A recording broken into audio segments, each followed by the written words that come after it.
Quand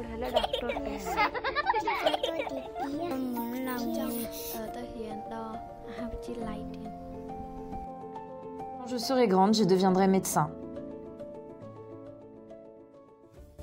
Ceci est un podcast réalisé par Action Éducation. Bonjour et bienvenue dans le podcast Incluse et Inclus, où nous allons échanger sur les obstacles liés à l'accès à l'éducation pour les enfants dans le monde. Alors ces obstacles, ils sont multiples et nous en aborderons 6 dans cette série. La question de la pauvreté, la malnutrition, la discrimination, les conflits, la fragilité des apprentissages et les migrations. Je m'appelle Mila Debert, je suis chargée de projet chez Action Éducation et je serai la présentatrice durant les 6 épisodes de ce nouveau podcast. À venir, des interviews exclusives de différents experts locaux et internationaux et surtout des témoignages précieux d'enfants à travers le monde qui nous parlent de leur réalité, de leur quotidien et des difficultés qu'ils rencontrent pour accéder à une éducation de qualité. Parce que l'éducation est partout, mais l'égalité est nulle part. Pour ce dernier épisode, nous allons aborder la question des migrations liées aux conditions climatiques et de leur impact sur l'éducation. Dans plusieurs régions du monde, le dérèglement climatique provoque des phénomènes météorologiques particulièrement extrêmes, qui obligent parfois des populations à quitter leur lieu de vie, à migrer dans une autre région ou parfois même dans un autre pays. Selon l'UNICEF, entre 2016 et 2023, 43,1 millions d'enfants ont subi des déplacements internes liés à des catastrophes climatiques, soit environ 20 000 déplacements d'enfants par jour. Et quand les enfants migrent, l'éducation est le plus souvent sacrifiée. Les enfants qui migrent plusieurs fois par an sans stabilité de logement n'ont pas la possibilité d'aller à l'école. Et lorsqu'ils peuvent y aller, c'est par intermittence, ce qui provoque une discontinuité dans leur apprentissage. De plus, dans certains pays, la langue peut changer en fonction de la région, et les enfants migrants ne parlent souvent pas la langue d'enseignement officielle. En Inde, par exemple, qui est le pays sur lequel on va se concentrer dans cet épisode, on compte 140 millions de personnes déplacées internes, dont 10 à 15 millions sont des enfants. Les conditions météorologiques impactent largement les conditions de vie et l'accès à l'éducation en Inde. De nombreuses familles migrent donc pendant 6 mois dans d'autres régions parce qu'elles n'ont pas de moyens de subsistance pendant la période sèche. Alors dans ce contexte, il est difficile de scolariser ces enfants et d'assurer leur éducation. On verra donc dans cet épisode en quoi les migrations liées aux conditions météorologiques impactent l'accès à l'éducation, mais aussi les dispositifs qui peuvent être mis en place pour que chaque enfant puisse aller à l'école toute l'année, sans interruption. On écoute tout de suite Sonali Rana, qui est une jeune fille de Maharpali, dans le nord-est de l'Inde. Elle est partie vivre à Chennai, soit à 1129 km plus au sud, et elle nous fait part de son témoignage.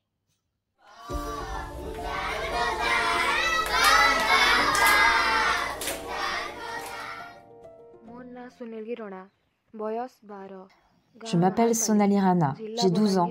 Je viens de Maharpali, bloc Loisinga, district Balangir. J'étudie en 6e année. Dans ma famille, il y a ma mère, mon père, 2 frères et une sœur. Mon père fabrique des briques. Je vis dans mon village de Maharpali avec mes parents. Chaque année, il y a une sécheresse dans notre village. Du coup, ma mère et mon père vont travailler dans une usine de briques parce qu'il n'y a plus de travail dans notre village après la sécheresse. Il n'y a personne pour s'occuper de moi dans mon village à part mes parents, donc je les accompagne à la briqueterie. Cette année, on est parti avec mes parents pour fabriquer des briques à Chennai. Je ne voulais pas y aller parce que je me suis rendu compte que je ne pourrais plus étudier là-bas. L'école de mon village disposait de tous les équipements nécessaires. Je m'amusais et j'étudiais avec mes camarades de classe dans mon village. J'étais capable de tout comprendre parce qu'on nous enseignait dans notre propre langue. J'étais très triste à l'idée d'aller travailler dans une briqueterie et d'interrompre mes études. Nous avons pris la classe économique dans le train avec beaucoup de difficultés et nous sommes finalement arrivés à la briqueterie. J'étais très inquiète après être arrivée sur place. Mais des volontaires sont arrivés et nous ont dit qu'ils allaient aider les enfants comme moi à avoir une éducation. Après avoir entendu cela, j'étais très heureuse. Les bénévoles ont écrit nos noms et nous ont inscrits dans une école voisine de la briqueterie. Ils se sont également arrangés pour nous transporter de l'école à la maison. Le premier jour, je suis allée à l'école avec mes amis, mais j'avais peur de savoir dans quelle langue ils allaient nous enseigner. Les élèves locaux recevaient leur enseignement dans leur langue maternelle, qui était complètement différente de la nôtre. Mais les volontaires de l'éducation nous ont enseigné dans notre langue maternelle. J'étais très satisfaite. J'ai eu une école. J'ai reçu des livres dans ma propre langue. J'étais contente de pouvoir continuer à étudier. Quand je serai grande, je deviendrai médecin.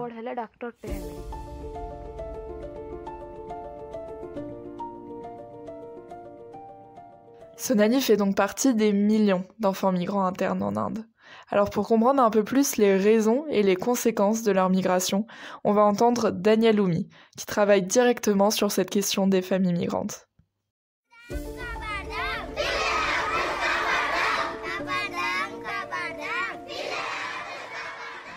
Alors bonjour Daniel Oumi, vous êtes directeur de la migration et de l'éducation pour Action Éducation en Inde. Est-ce que vous pouvez commencer par vous présenter et nous présenter un peu votre métier ? Bonjour, je m'appelle Daniel Oumi et je travaille en tant que directeur de la migration et de l'éducation chez Action Éducation en Inde. Nous travaillons en Inde pour améliorer le bien-être et les droits des enfants migrants internes en veillant à ce qu'ils aient accès à l'éducation, à la garde d'enfants et aux services de protection avant, pendant et après leur relocalisation. Nous travaillons actuellement dans plusieurs États indiens pour améliorer la vie des enfants migrants et leur accès à l'éducation, à la garde d'enfants, à la nutrition, aux soins de santé et aux services de protection. Au cours des dernières années, nous avons apporté notre soutien à plus de 50 000 enfants migrants en mettant à leur disposition des services d'éducation et de garde d'enfants, tant sur leur lieu d'origine que sur leur lieu de destination. Et du coup, quelle est la situation migratoire en Inde et pourquoi les gens migrent-ils ?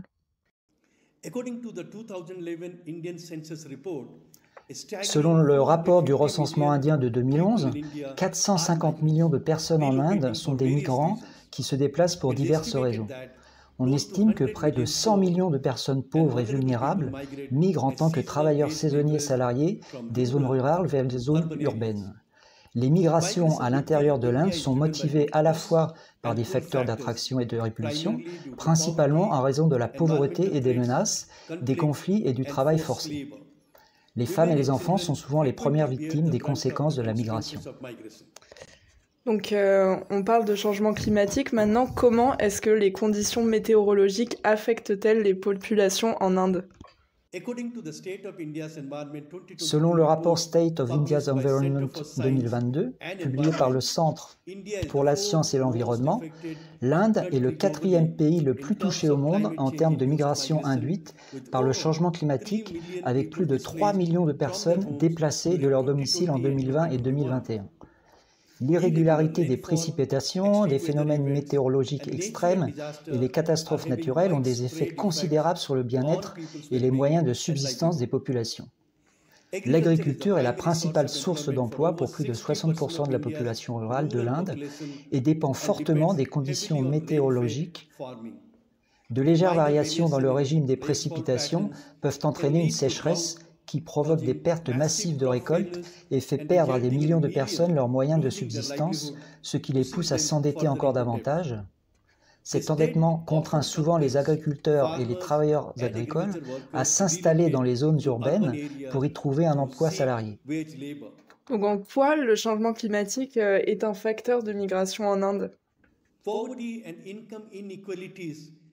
La pauvreté et les inégalités de revenus sont une préoccupation majeure en Inde, où de nombreuses personnes vivent dans l'extrême pauvreté, en particulier dans les zones exposées aux menaces climatiques. Ces dernières années, les catastrophes naturelles, telles que la sécheresse, la perte des eaux souterraines, l'assèchement des rivières et les conditions météorologiques extrêmes, telles que les cyclones, les vagues de chaleur et les crues soudaines, ont de plus en plus affecté la vie et les moyens de subsistance de millions de communautés pauvres.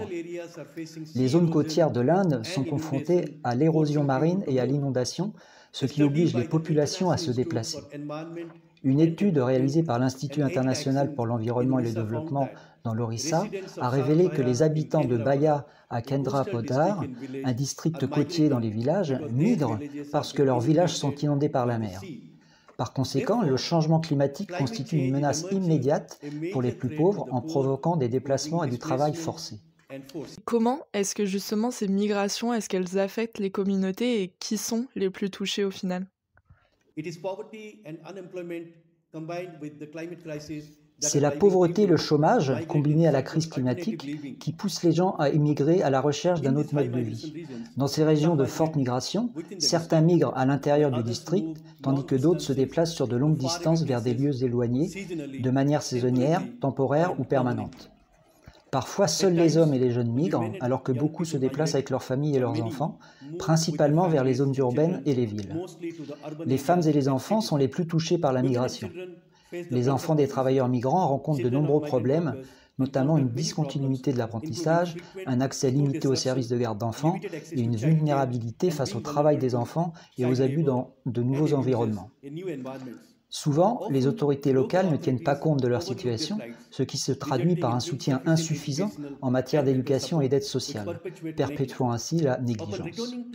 De retour dans leur village, ces enfants ont du mal à se réinsérer dans le système éducatif et social. Et finalement, qu'est-ce que vous faites justement pour accompagner ces enfants qui migrent? Nous avons conçu un programme de soins et d'éducation de la petite enfance pour les enfants de migrants, à la fois dans leur lieu de destination et dans leur lieu d'origine.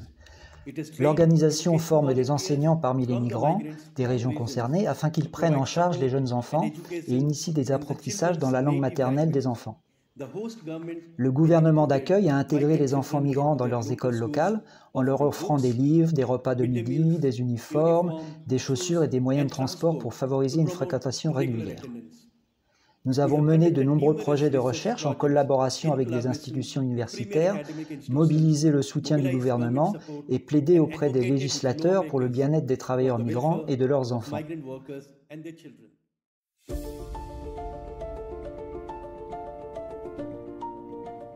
On vient donc de voir que le changement climatique impacte grandement une partie de la population indienne. En effet, les migrations sont un frein à l'accès à l'éducation pour beaucoup d'enfants. Cependant, Daniel nous en a un peu parlé, des solutions existent pour favoriser la scolarisation et le suivi des enfants, notamment ce qu'on appelle les Child Care Learning Centers, qui accueillent les enfants migrants dans leur région d'arrivée et favorisent leur intégration. On écoute tout de suite Meera Shankar qui va nous expliquer un peu plus en détail pourquoi ces centres existent et comment ils fonctionnent.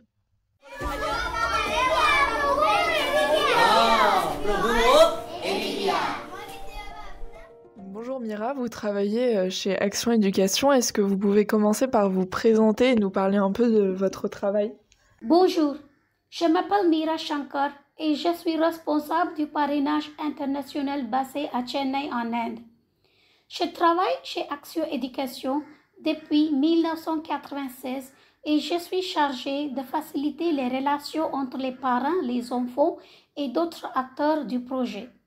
Ma passion pour ce rôle vient des communications de cœur entre les acteurs et l'impact positif que nous créons ensemble. Et donc avec quel type de famille et d'enfants justement est-ce que vous travaillez? Nous travaillons avec des enfants et des jeunes issus des familles les plus marginalisées.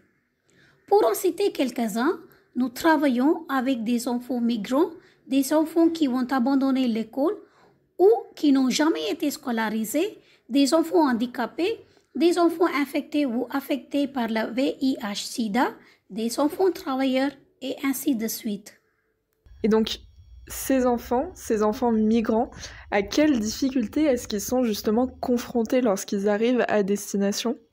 Les enfants migrants voyagent avec leurs parents vers des destinations inconnues.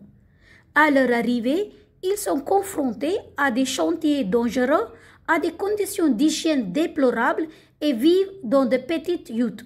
L'environnement de travail est hostile et leur fait regretter leur maison et leurs amis.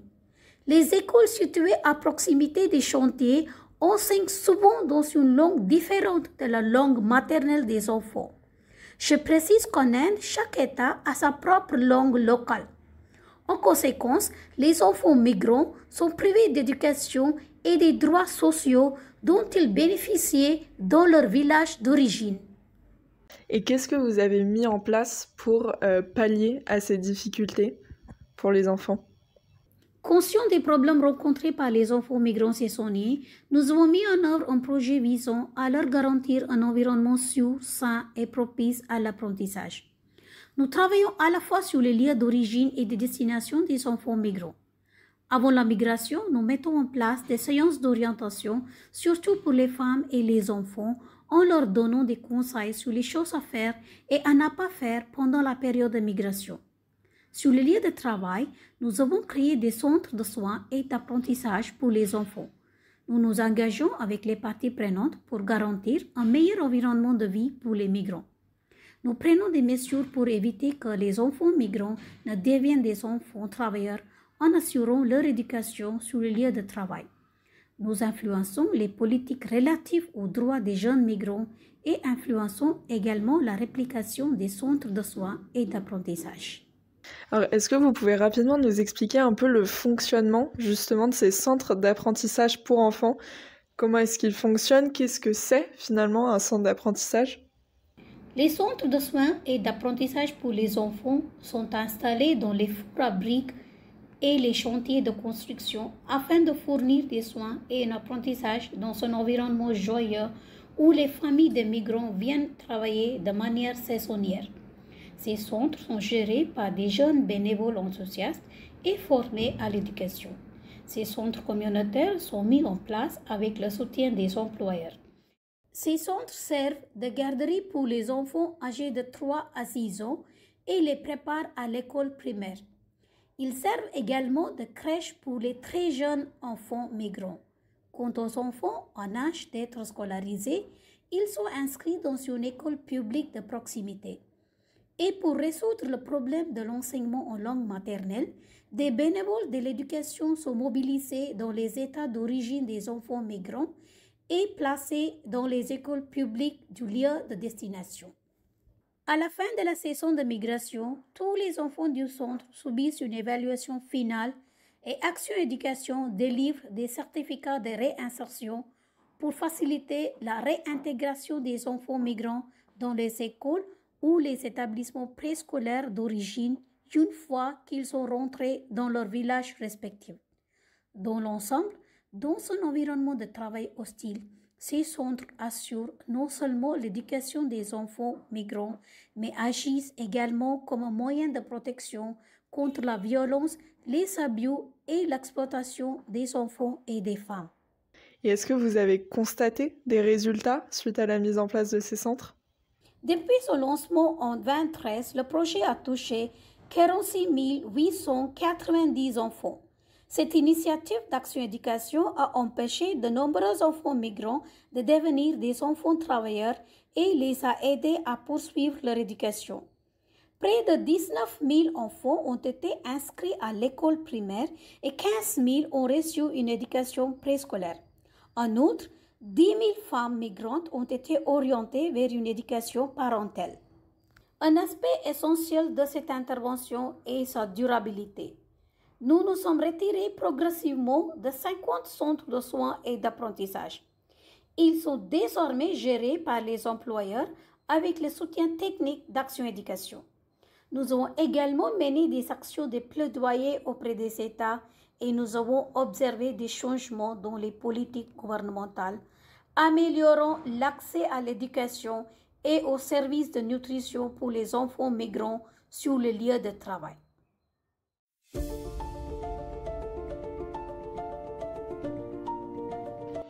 L'éducation, elle est mise en péril par le changement climatique, et celui-ci est voué à s'empirer si l'on n'agit pas rapidement et efficacement. Il est donc crucial que les États mettent en place des solutions sur le long terme pour ralentir la progression du changement climatique tout en sensibilisant les populations à ce dérèglement, pour qu'elles puissent s'y adapter au mieux dans le futur. En attendant, dans un tel contexte de migration, il est du devoir des États de rendre l'éducation accessible sans discontinuité, parce que c'est un droit fondamental pour chaque enfant.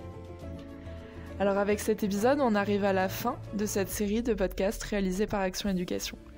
Alors si vous deviez retenir une chose de ce podcast, c'est l'importance de l'éducation pour toutes et tous et d'une éducation de qualité. Mais il faut aussi retenir que face à tous les obstacles que nous avons abordés, il existe des solutions pour agir. Que ce soit Devi au Cambodge, Dean au Vietnam, Andrei en France, Douti au Togo, Mikanto à Madagascar ou Sonali en Inde, toutes et tous ont pris la parole pour revendiquer un droit à une éducation de qualité.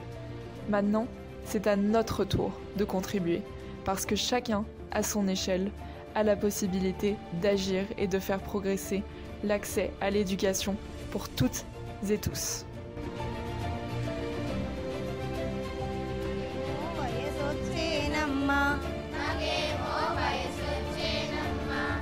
వయసుకు మనసొచ్చేనమ్మా అవ్వాలని ఉంది